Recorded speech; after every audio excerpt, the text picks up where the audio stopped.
In this video, I'll be showing you how to factory reset your AirPods and your AirPods Pro.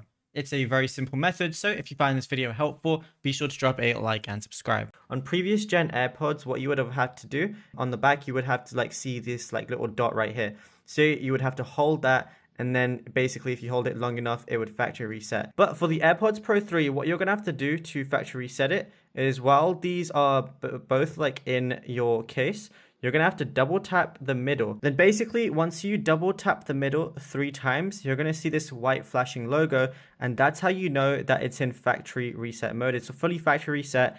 And then when you have Bluetooth on your phone, it's going to ask you if you want to automatically connect it, like I have right here. And then that's it. You'll be good to go. So it removes from pairing mode, and now it's going to be connected. So if I go over to my settings, as you can see, if I turn my Bluetooth on and then I just go over to my connections, so I'm just going to go right now. And then as you can see, my AirPods Pro 2, if I go ahead and open up the case like so, they're now fully connected, and it's as simple as that. So you can factory reset it and then, put it wherever you want on whatever device you want as well, and then you'll be good to go.